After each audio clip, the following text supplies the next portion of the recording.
अस्सलाम वालेकुम दोस्तों, 24 फरवरी का दिन है और मिडल ईस्ट से 6 बड़ी खबरें लेकर मैं आपके साथ हाजिर हूं। आपका दोस्त नदीम अकरम।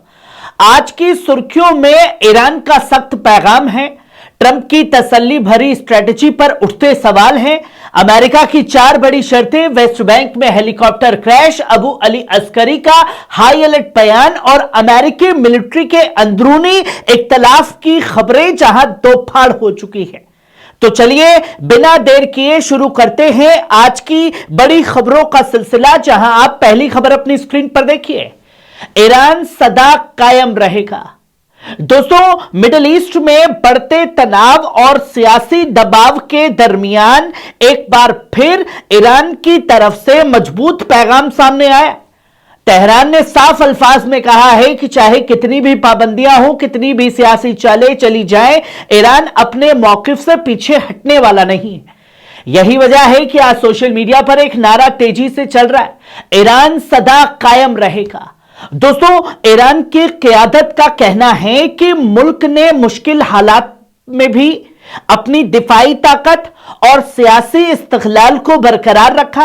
एक्सपर्ट्स का मानना है कि तेहरान अब सिर्फ मिलिट्री ताकत ही नहीं दिखा रहा है, बल्कि डिप्लोमेटिक फ्रंट पर भी अपनी मौजूदगी मजबूत कर रहा है। चाहे न्यूक्लियर बातचीत हो या रीजनल सिक्योरिटी, ईरान हर मंच पर अपनी आवाज बुलंद करने की कोशिश कर रहा है।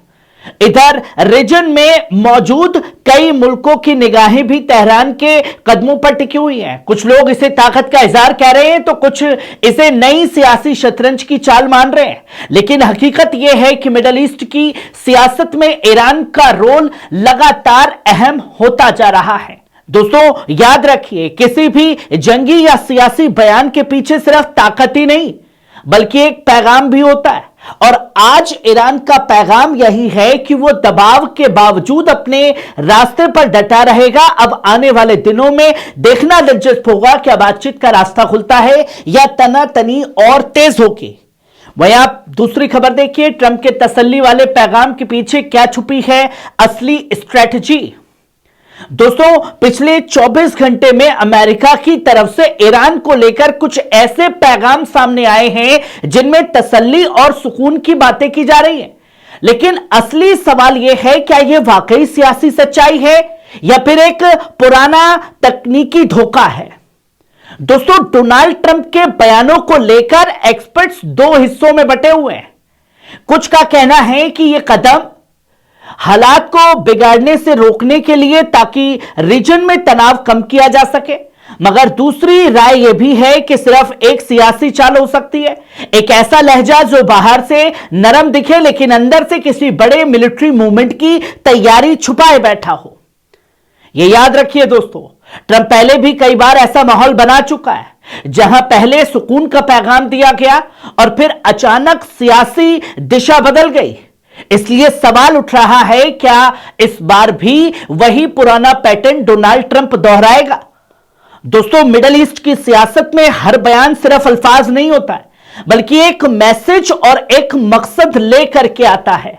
अब यह देखना अहम होगा कि क्या यह तसल्ली देने वाली बात वाकई हालात को संभालने की कोशिश है या फिर सिर्फ वक्त लेने की एक सियासी स्ट्रेटजी। वहीं आप ये तीसरी खबर देखिए, अमेरिका की ईरान से 4 बड़ी मांगे, न्यूक्लियर, मिसाइल और रीजनल सपोर्ट पर बड़ा दबाव। ईरान अमेरिका दोनों अड़े हुए हैं। दोस्तों, मिडिल ईस्ट की सियासत में एक बार फिर हलचल तेज है, क्योंकि अमेरिका ने एक बार फिर ईरान के सामने 4 अहम शर्तें रखी हैं। ये मांगे सिर्फ डिप्लोमेटिक बातचीत का हिस्सा नहीं है, बल्कि पूरे रीजन की सिक्योरिटी और पॉलिटिक्स को सीधे तौर पर प्रभावित भी कर सकती है। सबसे पहली मांग, अमेरिका यह चाहता है कि ईरान अपने न्यूक्लियर एनरिचमेंट यानी यूरेनियम की तख्सीब को पूरी तरह खत्म करे। वॉशिंगटन का कहना है कि इससे इलाके में भरोसा पैदा होगा, जबकि तेहरान इसे अपनी सोवरेनिटी का मसला बता रहा है।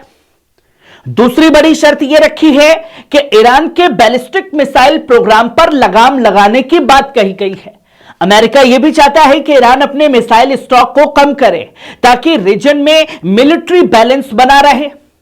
और तीसरी मांग फिर डोनाल्ड ट्रंप ने दोहराई है कि ईरान के पास मौजूदा तकरीब 200 किलो न्यूक्लियर मटेरियल जिसकी एनरिचमेंट लेवल 3.67 से लेकर 60% तक बढ़ाई गई है, उसे खत्म करने या बाहर ट्रांसफर करने की बात सामने आई है। यही पॉइंट बातचीत का सबसे पेचीदा हिस्सा माना जा रहा है।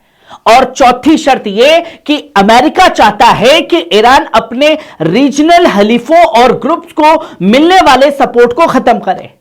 वॉशिंगटन का दावा है कि इससे इलाके में तनाव कम होगा, जबकि ईरान इसे अपनी स्ट्रेटेजिक पॉलिसी का हिस्सा मानता है। वो साफ तौर पर कह रहा है कि हम जंग लड़ना पसंद करेंगे पर सर झुकाना नहीं। अब सवाल यह है कि इन शर्तों के बाद कोई डील बन पाएगी या फिर तनातनी और बढ़ेगी। आने वाले दिनों में डिप्लोमेटिक बातचीत किस दिशा में जाती है, इस पर पूरी दुनिया की नजरें भी टिकी हुई है। वहीं आप ये चौथी खबर देखिए, दक्षिण वेस्ट बैंक में जियोनिस्ट हेलीकॉप्टर क्रैश। दोस्तों, दक्षिणी वेस्ट बैंक में एक अहम खबर सामने आई, जहां एक जियोनिस्ट हेलीकॉप्टर तकनीकी खराबी यानी फनी मसले की वजह से क्रैश हो गया। शुरुआती रिपोर्ट्स के मुताबिक यह हादसा ऑपरेशन के दौरान हुआ, जिसके बाद इलाके में सिक्योरिटी अलर्ट भी बढ़ा दिया गया। दोस्तों, लोकल सोर्सेस का यह कहना है कि हेलीकॉप्टर में अचानक टेक्निकल फेलियर आया, जिसके चलते पायलट को इमरजेंसी लैंडिंग की कोशिश करनी पड़ी। हालांकि अब तक ऑफिशियल तफसीली पूरी तरह नहीं दी गई है। और जब भी जियोनिस्ट हेलीकॉप्टर या मिलिट्री को कोई नुकसान पहुंचता है तो उस खबर को हर बार की तरह छुपाने की कोशिश की जाती है, क्योंकि खुद को बलवान बता रहे होते हैं, सबसे बड़े फेलियर साबित हो चुके होते हैं। एक्सपर्ट्स का मानना है कि मौजूदा तनाव हर माहौल में ऐसी घटनाएं सिर्फ टेक्नोलॉजी हादसा नहीं मानी जाती, बल्कि सिक्योरिटी सिस्टम और ऑपरेशन की तैयारी पर भी सवाल खड़े कर देती है, खासकर तब जब रीजन पहले से ही सियासी और मिलिट्री दबाव के दौर से गुजर रहा हो। दोस्तों, मिडिल ईस्ट में हर छोटी घटना भी बड़े असर छोड़ती है, इसलिए अब सबकी निगाहें इस बात पर है, क्या यह सिर्फ एक फनी खराबी थी या इसके पीछे कोई और वजह भी हो सकती है।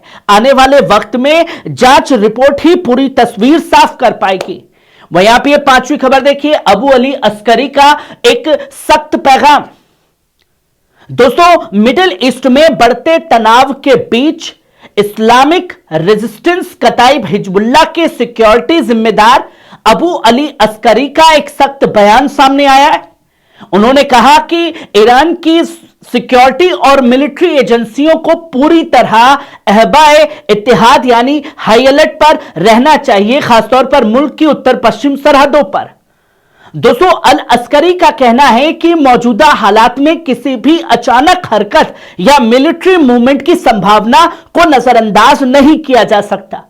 उन्होंने जोर देकर के कहा कि रीजन में बदलती सियासी और मिलिट्री सूरत हाल को देखते हुए ईरान को अपनी दिफाई तैयारी मजबूत रखनी होगी। एक्सपर्ट्स ये मानते हैं कि ऐसे बयान सिर्फ एक ग्रुप की राय नहीं होते हैं, बल्कि पूरे रीजन में बढ़ती बेचैनी और अनिश्चितता को भी दिखाते हैं। हालिया दिनों में अमेरिका, इजराइल और ईरान के बीच बयानबाजी तेज हुई है, जिससे सरहदों पर निगरानी और मिलिट्री अलर्ट बढ़ने की खबरें लगातार सामने आ रही हैं। दोस्तों, अब सवाल यह है, क्या यह सिर्फ एहतियाती बयान है या आने वाले दिनों में कोई बड़ा सियासी या मिलिट्री मोड़ भी देखने को मिल सकता है। फिलहाल हर तरफ निगाहें ईरान की सरहदों और रीजनल हालात पर टिकी हुई हैं। वहीं आप ये छठी खबर देखिए, अमेरिकी मिलिट्री में अंदरूनी इख्तलाफ दो फाड़ हो चुकी है ईरान पर हमले को लेकर। दोस्तों, अमेरिका से एक हैरान करने वाली खबर भी सामने आई है, जहां ईरान पर संभावित हमले को लेकर खुद अमेरिकी मिलिट्री लीडरशिप के अंदर मतभेद की बातें सामने आ रही हैं। रिपोर्ट्स के मुताबिक जॉइंट चीफ्स ऑफ स्टाफ के चीफ ने सेंट्रल कमांड यानी सेंटकॉम के कमांडर की अमेरिकी सदर से मुलाकात को रोक दिया। वजह बताई जा रही है कि हमले के नतीजों पर अलग अलग राय है। दोस्तों, कहा यह भी जा रहा है कि मिलिट्री के अंदर इस बात को लेकर गहरी बहस चल रही है कि अगर ईरान पर कोई बड़ा एक्शन होता है तो उसके रीजनल और ग्लोबल असर क्या होंगे। कुछ अफसरों का मानना है कि ऐसा कदम पूरे मिडिल ईस्ट को अस्थिर कर सकता है, जबकि दूसरे धड़े का कहना है कि सख्त पॉलिसी ही दबाव बनाने का एकमात्र रास्ता है। एक्सपर्ट्स का कहना है कि किसी भी मुल्क की मिलिट्री और सियासी क़यादत के बीच इख्तलाफ होना नई बात नहीं है, लेकिन जब मामला ईरान जैसे अहम खिलाड़ी का हो तो हर फैसला बेहद संवेदनशील बन जाता है। और यही वजह है कि पेंटागन के अंदर चल रही खींचतान अब दुनिया भर में चर्चा का विषय भी बन गई है। दोस्तों, अब बड़ा सवाल यह है, क्या अमेरिका की पॉलिसी में कोई बदलाव आने वाला है या यह सिर्फ अंदरूनी बहस का हिस्सा है? आने वाले दिनों में वॉशिंगटन से आने वाले बयान तय करेंगे कि हालात किस तरफ जाते हैं।